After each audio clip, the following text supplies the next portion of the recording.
Hi friends, నేను మీ moniker Mohit. మీరు చూస్తున్నారు మోనికర్ బ్లాగ్స్. ఈరోజు నేను చెప్పబోయే విషయాలు దేని గురించి అంటే Hyderabad metro rail. Hyderabad metro రైల్లో పబ్లిక్ చేసే చిన్న చిన్న మోసాలు అండ్ కొన్ని సజెషన్స్ నేను మీకు చెప్తాను. అదేంటంటే ఫస్ట్ మనం పార్కింగ్ నుంచి తీసుకుందాం. పార్కింగ్లో మనకి రీసెంట్గా చేసిన అప్డేట్ ఏంటంటే మార్నింగ్ నుంచి నైట్ 10 వరకు మనం బైక్స్ పెట్టినట్లయితే ఓన్లీ 10 రూపీస్ ఛార్జ్ చేస్తారు. సో చాలా తక్కువ రేట్ ఛార్జ్ చేసి ఆ బైక్స్ మనకి టోకెన్ ఇవ్వడం జరుగుతుంది. కానీ మెట్రో రైల్వే స్టేషన్ అనేది కొన్ని స్టేషన్లో చాలా పెద్దగా ఉండడం వల్ల అక్కడ బైక్ పెట్టి వెళ్ళిపోయే వాళ్ళు చాలామంది ఉన్నారు. బైక్ వచ్చి తీసుకొని వెళ్ళిపోవడం 2-3 ద్వారాలు ఉండడం వల్ల అక్కడ చెక్ చేసే వాళ్ళు వ్యక్తులు సరిగ్గా లేరు. కాబట్టి అక్కడ నుంచి ఆ ఒక ఎంట్రీ నుంచి కాకపోతే ఇంకో ఎంట్రీ నుంచి ఎస్కేప్ అయ్యే వాళ్ళు చాలామంది ఉన్నారు. అలాగే కార్ పార్కింగ్ తీసుకున్నట్లయితే కార్ పార్కింగ్లో మనం లోపలికి వెళ్ళి కార్ పెట్టేసి కామ్గా అటు ఇటు చూసుకుంటూ బయటకు వచ్చేస్తే ఎవరు పట్టించుకునే నాదులు లేరు. అలాగే కార్ ఎగ్జిట్ అప్పుడు మళ్ళీ టోకెన్ చెక్ చేసే నాదులు లేరు. కాబట్టి మనము కార్ పెట్టేసి వచ్చేసి మళ్ళీ కార్ తీసుకొని మనం ఒక దగ్గర నుంచి వెళ్ళిపోతే కార్ టోకెన్ చెక్ చేసే వాళ్ళు లేకపోవడం వల్ల మన కార్ పార్కింగ్ ఛార్జెస్ కూడా మనకి తగ్గుతాయి. బట్ కార్ పార్కింగ్ ఛార్జెస్ చాలా తక్కువగా ఉన్నాయి. ఓకే, నెక్స్ట్ ఏంటంటే లిఫ్ట్, ఎస్కలేటర్. సో జనాలకి లిఫ్ట్, ఎస్కలేటర్ చాలా చాలా అత్యవసరంగా ఉంటుంది. ఆ లిఫ్ట్ అండ్ ఎస్కలేటర్లు ఒక్కోసారి పనిచేయట్లేదు.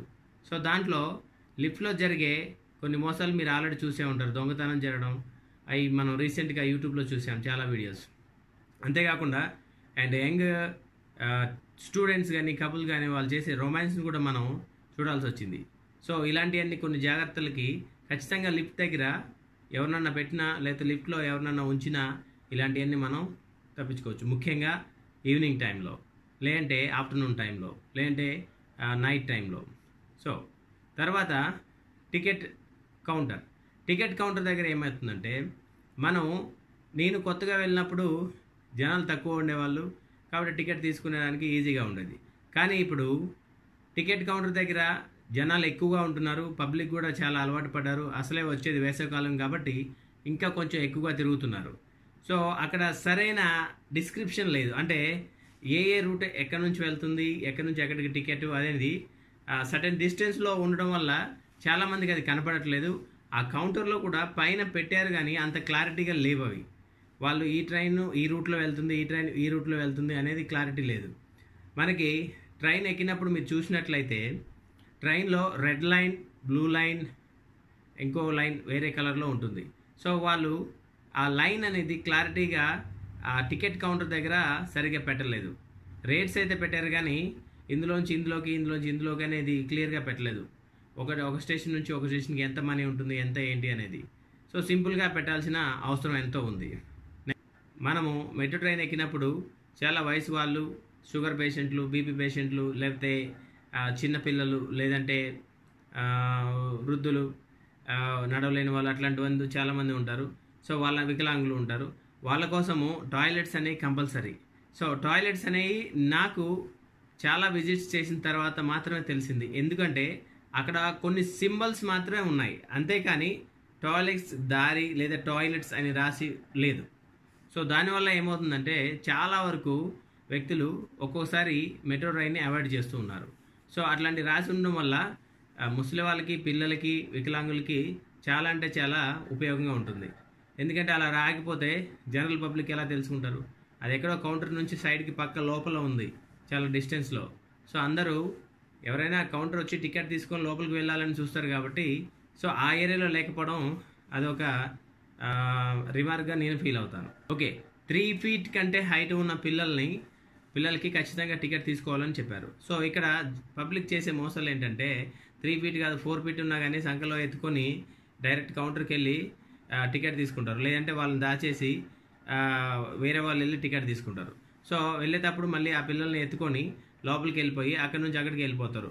ఎందుకంటే టికెట్ తీసుకున్నప్పుడు ఒక కాయిన్ ఇస్తారు. రెగ్యులర్ పాస్ వాళ్ళ గురించి నేను చెప్పట్లేదు, ఇర్రెగ్యులర్గా వెళ్ళే వాళ్ళ గురించి. అంటే కాయిన్స్ ఇస్తారు. ఆ కాయిన్ తీసుకొని ఆ రీడర్ దగ్గర చూపించి దాని నుంచి డైరెక్ట్ లోపలికి వెళ్ళిపోవచ్చు. సో అప్పుడేమవుతుంది, ఇద్దరికి కూడా ఒకటే కాయిన్ యాక్సెప్ట్ అవుతుంది.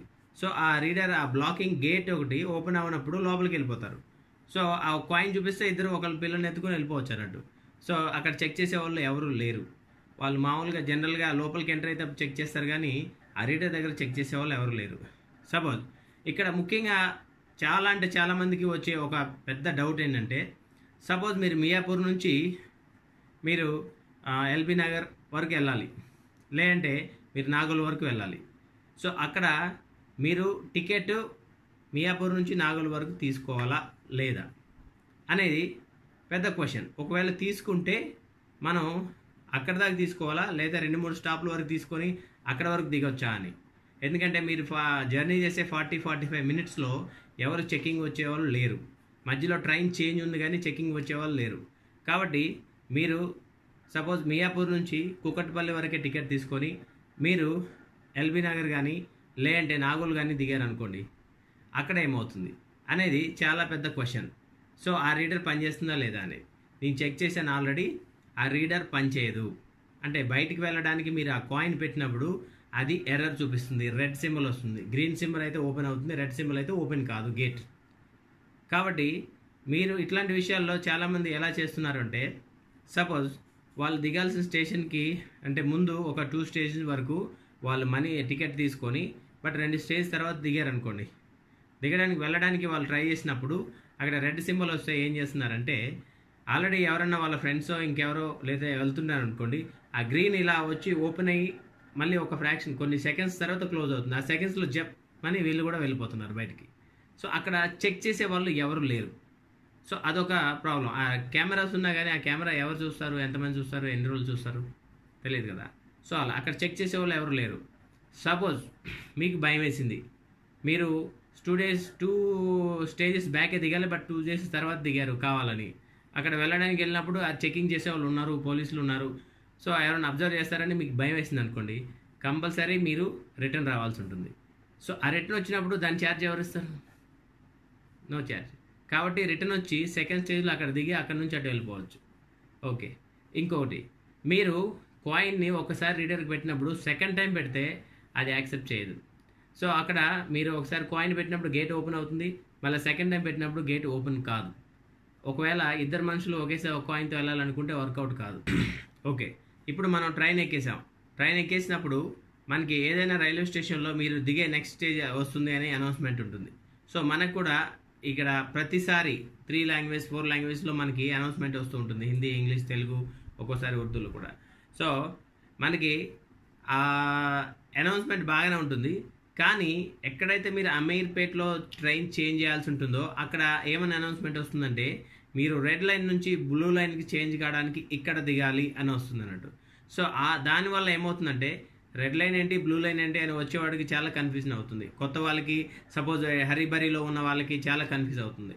కాబట్టి అక్కడ ఏమని చెప్పడం అంటే, మీరు సికింద్రాబాద్ వైపు వెళ్ళాలనుకునే వాళ్ళు ఇక్కడ దిగితే బాగుంటుంది, లేదంటే నాగోల్ వెళ్ళాలనుకునే వాళ్ళు ఇక్కడ దిగితే బాగుంటుంది అని చెప్పడం బెటర్. లేదంటే ఇటు సైడ్ కోటి సైడ్ వెళ్ళాలనుకున్న వాళ్ళు ఇక్కడ దిగితే బాగుంటుంది, మీరు దిగి ఈ ట్రైన్ ఈ ప్లాట్ఫామ్ మీద వస్తుంది కాబట్టి అది పట్టుకోవడం, ఇట్లాంటి చిన్న విషయం అక్కడ పట్టుకోవాలి అనేది చిన్న విషయాలు చెప్పి యాడ్ చేసి అనౌన్స్మెంట్ చేస్తే చాలా అంటే చాలా వరకు ఉపయోగాలు ఉంటాయి. చాలామంది కన్ఫ్యూజ్ అవి ఎక్కుతూ ఉంటారు. ఇన్ని రోజులు అయింది ట్రైన్ స్టార్ట్ అయ్యి, ఇప్పటికి కూడా చాలామందికి కన్ఫ్యూజ్ అయ్యి అడుగుతూ ఉన్నారు. ముఖ్యంగా ఏంటంటే, అమీర్పేటలో ఫస్ట్ ఫ్లోర్లో, సెకండ్ ఫ్లోర్లో ట్రైన్స్ ఉంటాయి. అది ఎక్కడ ఎటు వెళ్తున్నాయి అనేది చాలా అంటే చాలా వరకు కన్ఫ్యూజన్గా ఉంది. సో అలాంటి విషయాలని మెట్రో వాళ్ళు దృష్టి తీసుకొచ్చి అట్లాంటి వాటిని క్లారిఫైగా కోడ్స్ పెట్టడమో లేకపోతే అనౌన్స్మెంట్ చేయడమో చేస్తే చాలా వరకు చిన్న కన్ఫ్యూజన్లు, పబ్లిక్ ఇష్యూస్ లేకుండా ఉంటాయి. సో ఫ్రెండ్స్, ఇప్పుడు నేను చేసిన చిన్న సజెషన్స్, నేను చెప్పిన పబ్లిక్ చేసే చిన్న మోసాలు ఇలాంటివి జరుగుతూ ఉన్నాయని నేను చెప్పాను. కాబట్టి ఇలాంటి వాటిని మెట్రో వాళ్ళు అదుపులోకి తీసుకుంటే చాలా అంటే చాలా వరకు వాళ్ళ ఆదాయానికి గండి పడకుండా ఉంటుంది. సో గైస్, ఇది నేను చెప్పాలనుకున్నది. ఈ వీడియో మీకు నచ్చినట్లయితే లైక్ చేయండి, కామెంట్ చేయండి, షేర్ చేయండి అండ్ నా ఛానల్ సబ్స్క్రైబ్ చేయండి. పక్కనే ఉన్న బెల్ కొట్టండి. ఫర్దర్గా వచ్చే నోటిఫికేషన్ అన్ని ఇమీడియట్లీ మీ ఇన్బాక్స్కి వచ్చేసాయి, యూట్యూబ్ ఇన్బాక్స్కి. సో ఫర్దర్గా మనం ఎక్కువ టాపిక్స్ తీసుకొచ్చేసుకోవచ్చు. మళ్ళీ నెక్స్ట్ వీక్ మంచి వీడియోతో కలుద్దాం. అప్పటి వరకు బాయ్, టేక్ కేర్.